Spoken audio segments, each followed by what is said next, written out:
we can cycle through and sort of choose whose voice best suits the song in question. So it's really Awesome. exciting. Oh, nice. Um, Okay. Yeah, I'll be looking forward to that for sure.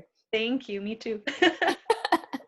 Okay, so let's dive in. We have a number of Mm, topics to talk about today, Shona. yes. Um, which one do we start with? I think for me, the one that's heavily on my mind right Mhm. now is uh, I do have a townhouse, okay, and Mhm. pretty much arranged for both work and living space. And with that, think about that small space, and think about having a toddler as well. All right. Right. Yeah. Usually when life was normal, everyone is pretty much out of the house in the morning, right? Mhm. She goes to school, we all go to work, whatever that looks like for us. And then we come back, it's okay, playtime, we have play space and all that stuff. And then it's okay, you got to pack up all your toys and everything before you go to bed. But Mhm. now that every day, every time is pretty much playtime, Right. every day is pretty much whatever. I'm honestly not like as strict with scheduling and all that stuff, Mhm. like we were before. But then it still drives me crazy, okay? Because toys are everywhere now. Everywhere Yeah. is just like organized chaos, if you can imagine what it Mm. is. And I know Yes. that this might be a similar situation for many people whose kids are at home right now, whether Yep. they're toddlers or teenagers. They kind of act the same way. Yes. So what should we be doing? Like, how can we Mm. not, constantly have that thing nagging us like, okay, I gotta clean up again. I gotta clean up again because I want my space to look good, right? Yes. Yeah. So what should we be Yes. doing? That added stressor of your daily routine being That's right. messed up completely. I don't have children yet, but I know that for the first week that my husband was working from home, it was very stressful in that the only space he could really work at to begin with was our dining table. So Hmm. that was covered in his papers. He has to have a lot of paper material to refer back to, as well as his laptop. And once he knew that the work from home mandate was going to be elongated and sort of open ended, he did have to return to the office and gather some more equipment so that he could have his full setup. Got it. And so um, I want to really remind everybody to take a breath and definitely be patient with yourself and with everybody else in your home. Um, Barring anybody who may have come to Canada, say as a refugee or come from a country in turmoil, most of us have never had to deal with anything like this in our lives. It's very different. Even if we're not conscious of it, even if it's not on our daily minds, it is going to cause us anxiety and stress because it's a new way of living. Mm. So, definitely approaching any of it from a place of kindness, a place of understanding that you are not going to have all of the answers right away because it's not something you're used to and not something you've been trained throughout your life to be able to cope with Hmm. a drop of the hat. That's my absolute number one suggestion. Kindness and patience for sure. Mm. Asking for help. Asking for help is a huge thing as well. If you're overwhelmed, even if it's not help from a professional like myself, or even if you wanted to get in touch with an organizer or anybody else sort of in the home improvement and home beautifying sphere, to Mm. reach out to maybe a friend, maybe someone you know who has a child a similar age and say, hey, what are you doing at home? What have Right. you done that really helps? What are the breakthrough moments for you because I'm struggling? And just Mm. share that information because we're all in this together. And everybody wants, we're in that beautiful space right now where we do want to help and support each other, and it's Right. not necessarily an obvious way. And and the reverse is the same. If you found something that really works for your children, reach out to someone you know, maybe some parents, your kids' friends at school or something, and say, hey, are you doing okay with this sort of thing? We've done XYZ at home and it's really working out for us. Just wanted to share that with you. So that's a beautiful way to give back in an unexpected way as well. I think it's also a good way to just connect with people right Yeah. now because there is still, I mean, in as much as we feel like we're trying to connect virtually, there's still the need for, that the connection with people that you know. So that's an excuse to call someone. Yeah. Yeah, absolutely. A beautiful excuse to reach out. Um, I am a firm believer as well in taking your time Mm. and parceling out your time. If you make the decision or come to the realization that, hey, The way my kid's bedroom is set up right now does not facilitate playtime, study time, Mm, sleep, rest. It's really not working. Taking a moment to be in awareness of that and saying, okay, I need to do something to change this. You don't have to make that change right away. mm, Being in that space of awareness, communicating it with your child and saying, hey, I've noticed that your room is just a disaster. I just want to let you know that we're going to work on it. We can work on it together. Same thing with your partner. If your mm, partner's working from home and the way you've got that set up isn't working, just to come to that realization, excuse me, and be in the moment and say, okay, this doesn't work. We'll need to make some changes, but we don't have to do it right now. right. That can take a lot of stress out of the decision making process, just to say, okay, I'm not going to make any decisions in the moment. I'm going to sit with this. I'm going to make sure that the emotions attached to what's going on have processed Hmm. for me before I get into the decision making part of it. And communication is really key in that regard. That's right. Even if you've got little ones who in your heart of hearts they don't understand what's going on. I know that you had Linda Clement as a guest, and she's a wonderful parenting coach, definitely someone to reach out to when you're struggling. But even for you, Caroline, to say to your precious Mm. little one, like, mommy's just noticed that, sometimes it's getting really untidy, or, things are a little messy in the house, and we're going to work on it, and don't you worry about it.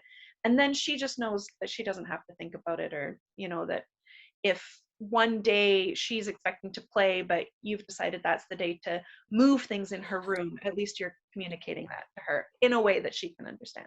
Honestly, I mean, I'll give the little ones credit more than we think that they understand. They do understand quite a number of things. You know, the other day, I mentioned to my daughter, so she kept asking, Mom, we're not going to school. We're not going outside. And then because we're living in a townhouse complex, we have friends, right? And then she sees her other friends coming outside and playing. And she's like, I want to go play with her. And I'm like, no, we can't. We only have to watch them from the window. And then when they're done playing, we can go play. And she's like, she doesn't get it. I mean, she didn't get it initially, but then just telling her there's a bug in the street. We need to stay away from everybody right now and all that. And it's called coronavirus. And then the next day she keeps repeating it to us. There's a bug in Oh, the street.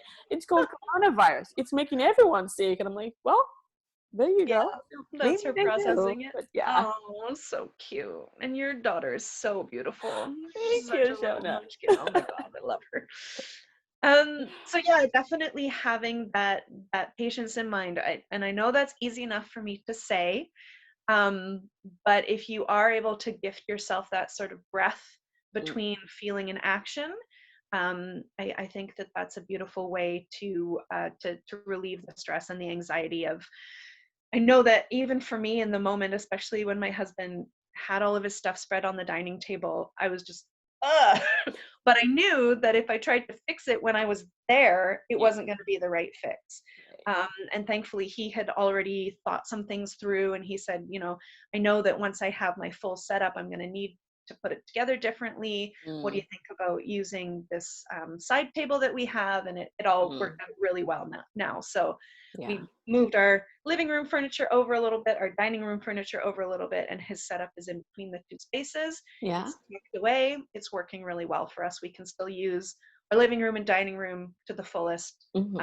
and his work stuff is shut down when he hits. I think that that brings again what you mentioned before about communication. It's all about just talking it over with the other person or with the Mhm. other people, you know, that you're together in the same space with. This is what's Yeah. happening. This is what I'm thinking. What can we do? And just being that open and saying, okay, we got to work on this together. We got to fix things hopefully together Yes. and see how we can make this work together, you know? Yes. Yeah, I love Absolutely. that. Absolutely.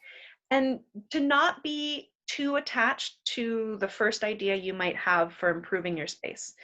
Like maybe it's something as simple as, okay, I want to make, for example, we live in a 2-bedroom condo. So the room I'm in right now is our spare bedroom. It is set up 95% of the time as my office because I do work from home. Whereas, again, my husband's usually out Yeah. in a big office building.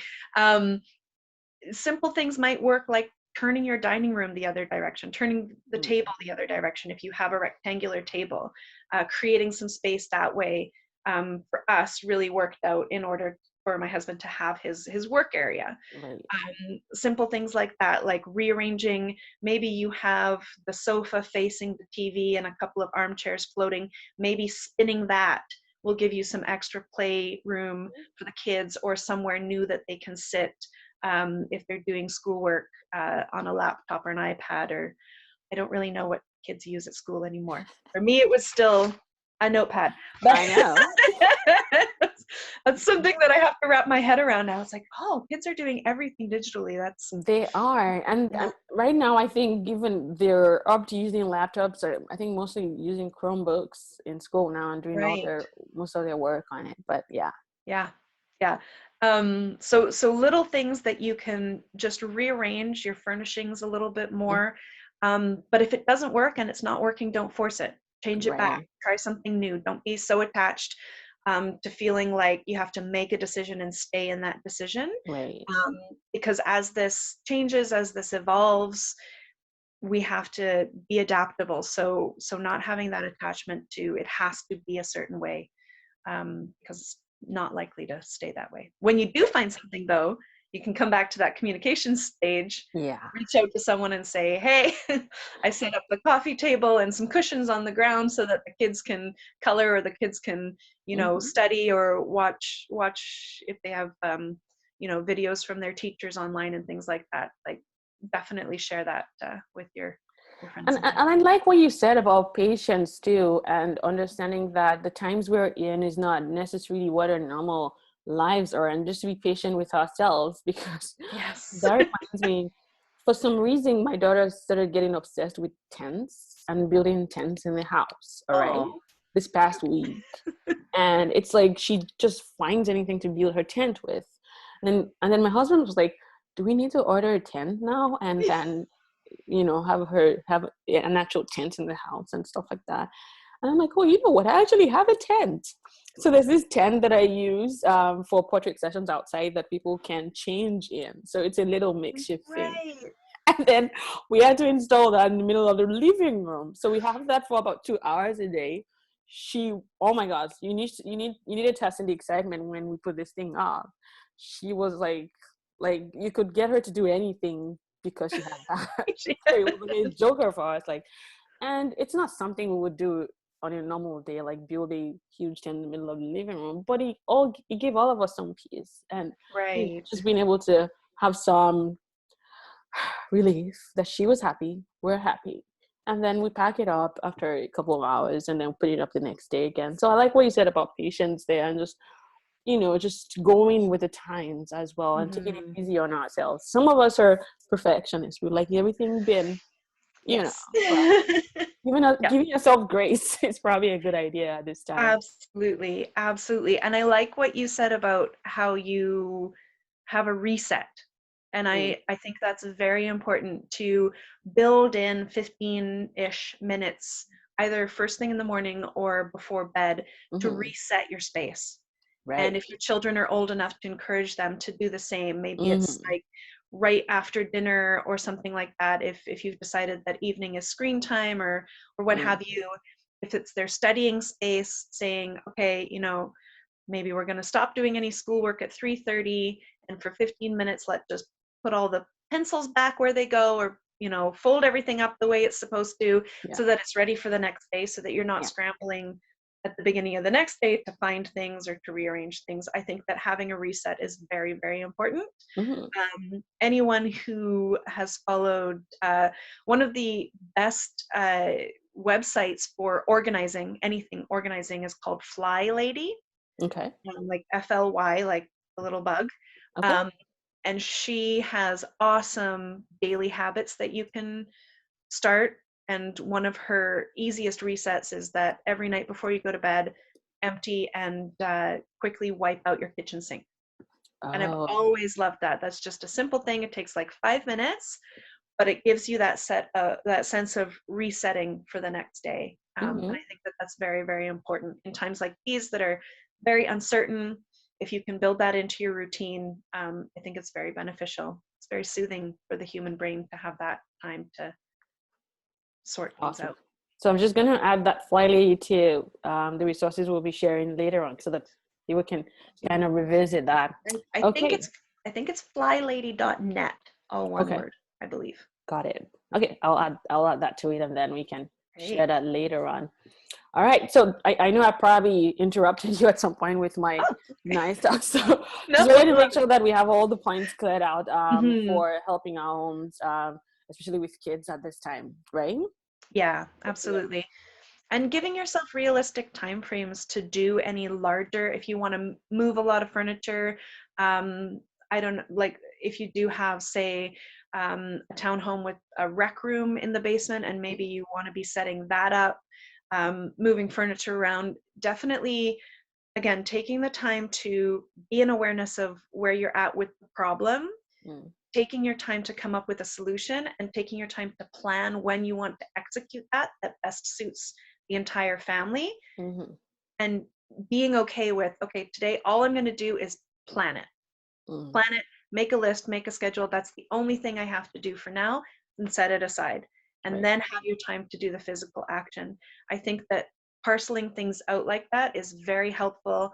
Again, you can communicate that with the family, make sure Mm-hmm, everyone's on board. Like, okay, guys, Saturday morning at 10:30, once breakfast is done and cartoons or whatever we're doing, we're going to spend 45 minutes cleaning up the basement, moving these chairs upstairs, rearranging things so that we can all use the space better, and have it be like a family mission, yeah. family team building exercise. I know. It could be one of the activities that keeps everyone busy, right? I'm Yeah, like, we're all at home. Why don't we just have like a nice team building activity every yeah, day? And, it could change daily, but that's such a good idea, Shona. yeah. Okay, the other question I had from Linda, it's a little bit different in terms Mhm. of it not only has to do with what we're facing right now, but more in generally. I know that, of course, life doesn't have to stop because um, we're social distancing. So her question bothers on, it says, how much personality do you put into a home that may be sold in a few years? Yes, I love this question so much because in addition to interior design, I did spend 5 years doing home staging. So I have a bit of a familiarity with changes that are appropriate in a home that's going to be sold. So the first thing is to sort of look at your timeline. How long do you think you're going to be in the home? If you know it's only going to be 2 to 3 years, then there's only so much time, effort, and money you want to put into the project to make it worth it for the resell. Mm-hmm. So if it's a 2 to 3 year time frame, I almost encourage you to think of it almost like a flip type situation Mm-hmm. where you own the home now, but you know you're going to sell it. So removing some attachments, um, and I'll get back to some choices that can be made. Okay. If it's 5 years or more and you know it's not your forever home, but you're going to spend a little bit more time, that's when you can put a little bit more money and effort in, and a little bit of your own personality. Mm-hmm.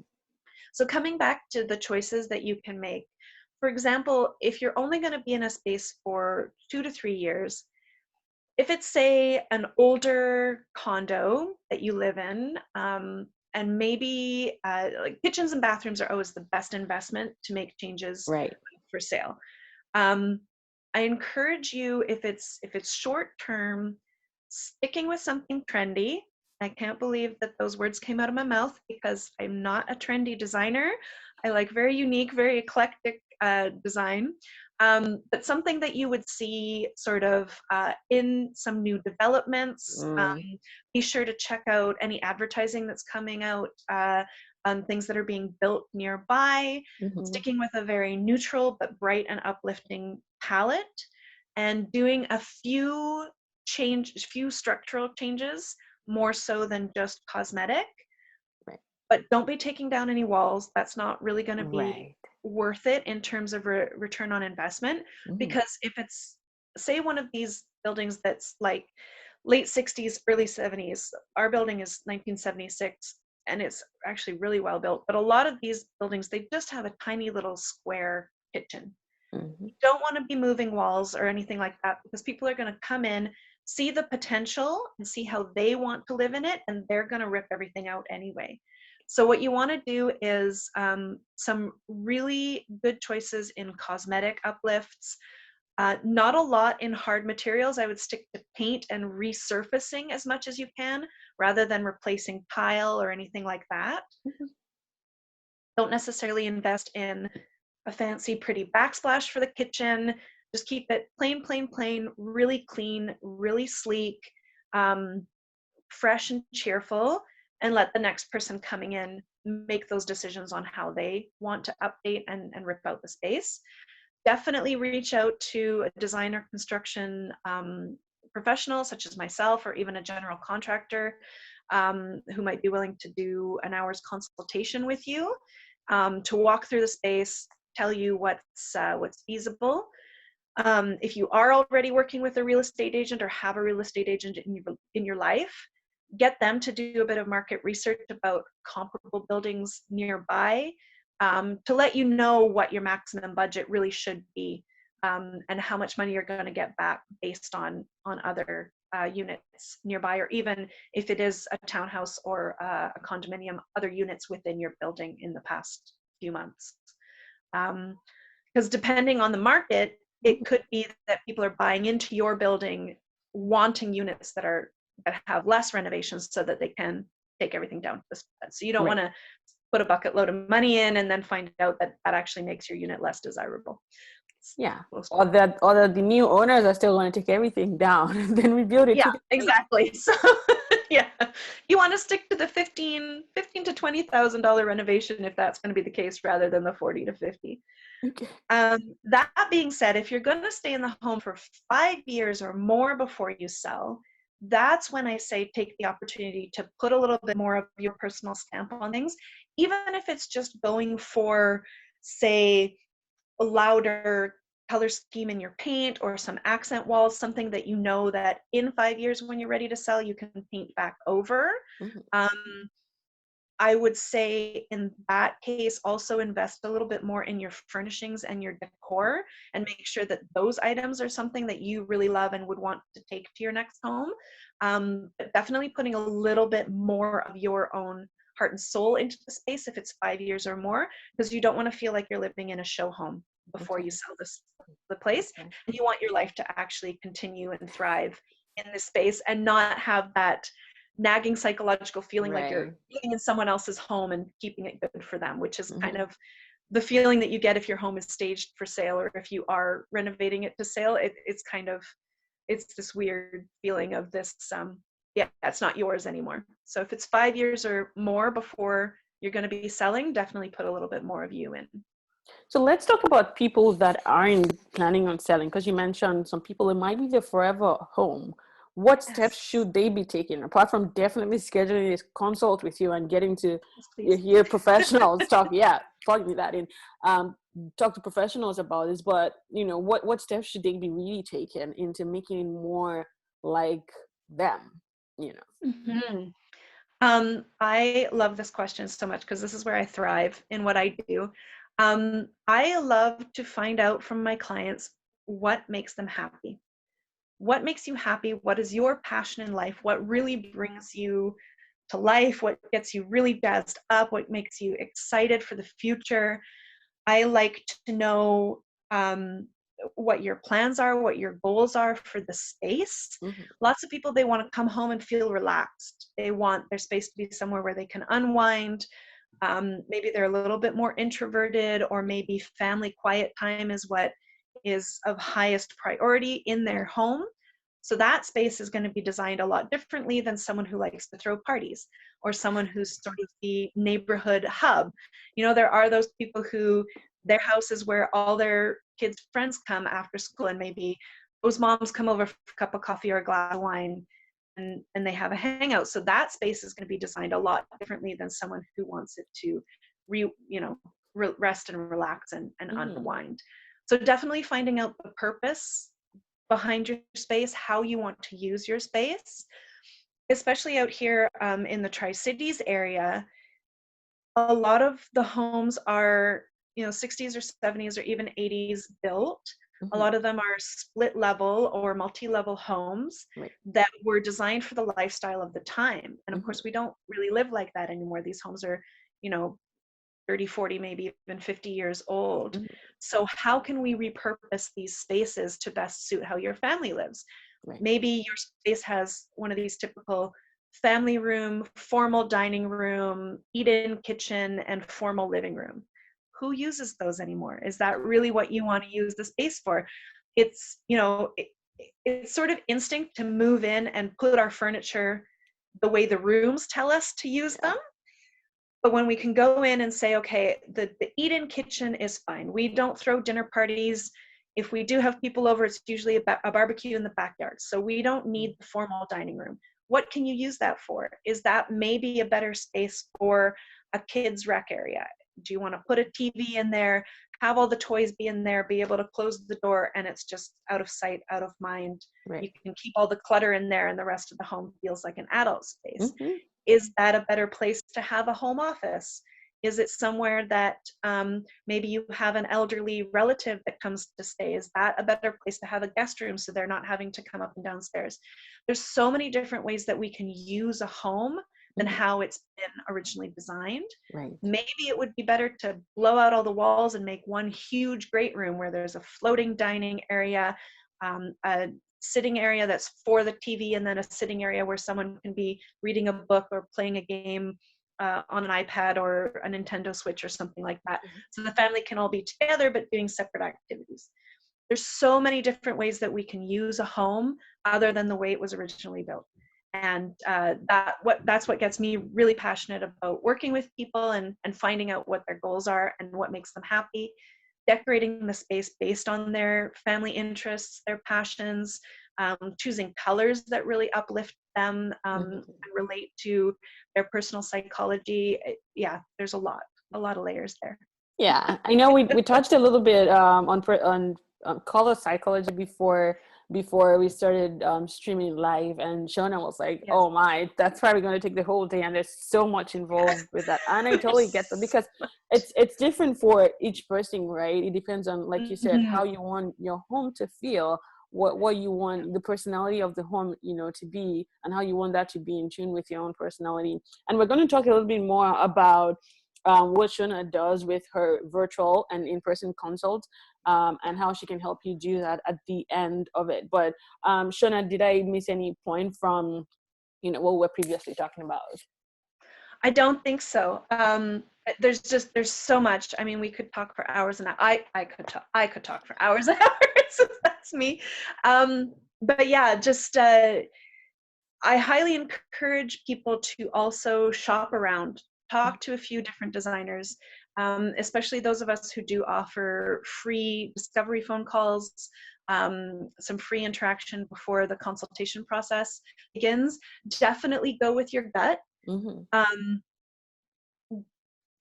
there are so many different schools of thought behind interior design. There are those Right. designers that have their own personal style, and that's what they're known for. So if that's something that appeals to you and you Mm. like what they do, bring them in to replicate that, because they'll be an expert on that particular style, that particular look, and you're going to get the best Mm-hmm. out of that person. There are those of us who want to bring the designer out in you, and we're there to facilitate that transformation of your space to really have it reflect you. So there's just lots of different ways that interior design is done, and don't be scared to explore. Again, don't get stuck in attachment that, okay, I spent time with this person, I have to use them. Right. We're all very understanding that I'm not necessarily the right designer for everybody. And so, yeah, take your time and make sure, because this person's going to be in your home, they're going to be changing your home, they're going to be Right. interacting with your family. You want to make sure that it's someone that you really feel can take you to where you want to go. Okay, perfect. Okay, so before we kind of start wrapping things up here, Shona, are there Mhm. any tips that you just want to share with us that we should be, or maybe just thought starters that we should be thinking about during this period, or just generally in our lives, anyway? Um, some small tips that I can share that are really, really easy for how stressful and how strange things are right now. As often as you can, when it's sunny out, like a beautiful day like today, open all of your windows. Okay. Let a lot of fresh air in. Open all of your curtains. Let all of that sunshine in. Really absorb as much nature as you can while you are inside. Right. I know that so many of us are taking advantage of going for walks and spending time on trails with proper social distancing, not going to parks and hanging out with people in groups because that's not safe. People are still doing that. I know. Um, if you are going to go shopping, grab yourself some flowers, some fresh flowers in the home. It livens everybody's spirits up. Colors are beautiful right now. That's Just right. bring those in. And if you do have seasonal decor, if you do like to redecorate your home, like I do, even throwing a, a different throw rug, a throw Mm, blanket over the back of your sofa, change things up every couple of weeks. Just freshen up your space and have that connection to your home, in mm, that it's taking care of you by keeping you safe and giving you a space to exist in while the craziness is going on out there. So returning that favor and keeping that relationship with your home by giving it a bit of love and bit of lipstick now and again. our homes are getting so much love right now, Yes, more than yes. it I used to. I say thank you. I say thank you to my space. I am so grateful to have my home and to be That's secure in right. my home and to be able to use it to the fullest. So yeah, everything with gratitude in the heart. That's right. Okay, so today I've been talking to Shona Fraser of Heart Space Interiors about loving your home in this season, and she shared such wonderful tips with us about infusing personality into your space, and having that space that you can come home to, well, be home in during this period. Absolutely. And so this live video is going to be available to view after we're all done with it. Feel free to check Fractal Studio Facebook page. You would have it on Shona's Facebook page as well. And even while we're chatting, I've tried to share it on Facebook all over. It's also going to be recorded, and it will be available for replay on YouTube.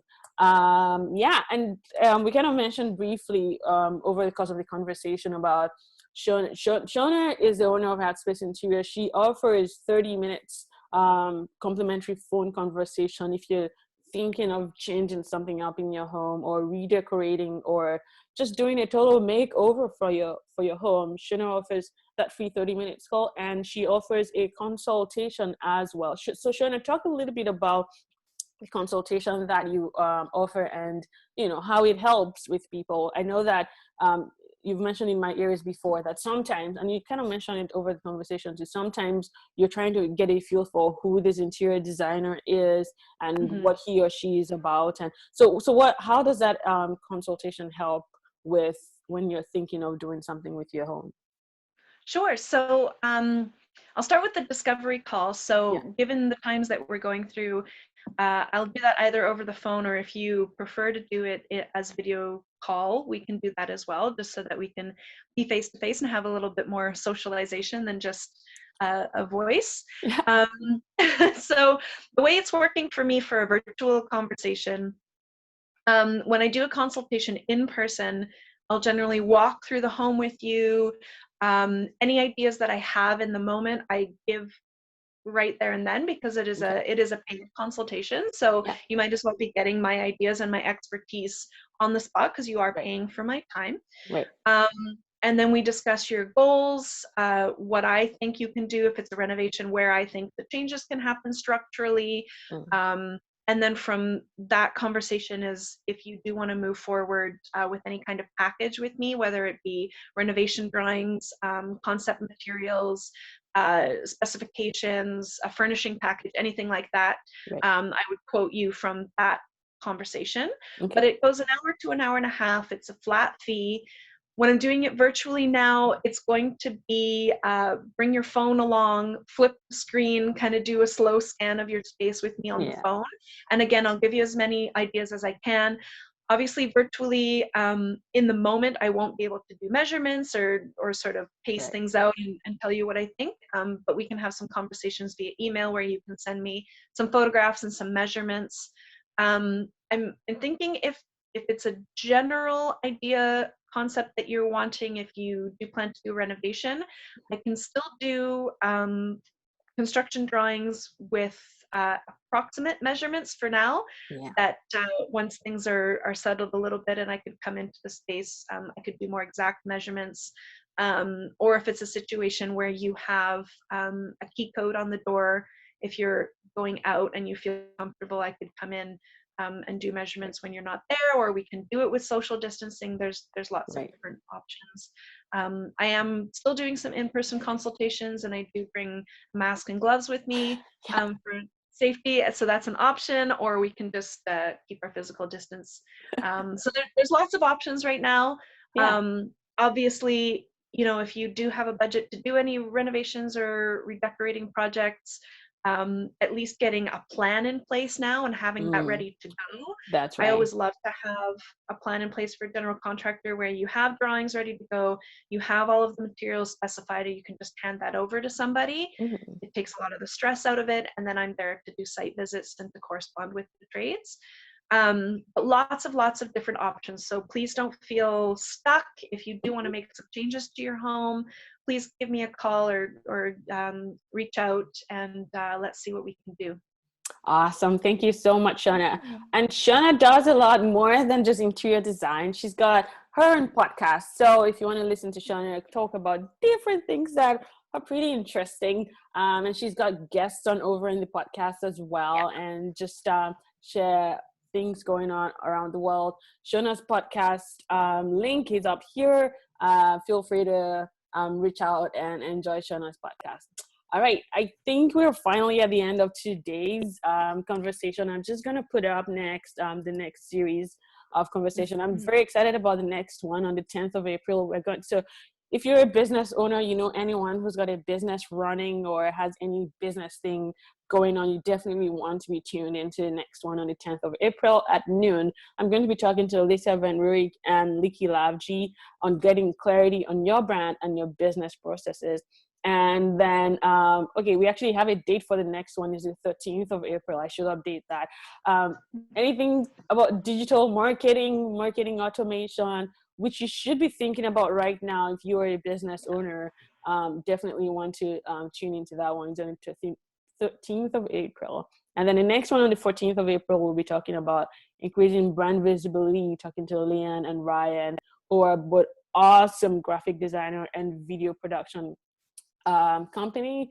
And then if you have any questions regarding employee contracts, EI, and all that fun stuff, we'll be talking to Don and we'll fix that date. And then on the, I believe the talking to Erin about anxiety is on the 20th of April. I do need to update the slide. Sounds All right, good. guys. So yeah, so that's it from me today. Shona, any final words? Any parting words? Absolutely. Take your time. These are strange, confounding, and very unprecedented things that we're going through. Mhm. So be kind with yourself, be kind with others, ask for help when you need it, and know that no matter what you're going through right now, there's someone out there who's thinking about you and that you are loved and supported. Awesome. Thank you. Thank you so much, Thank you, Shona. Caroline. Great having you. Thank you so much. All right. Bye bye now.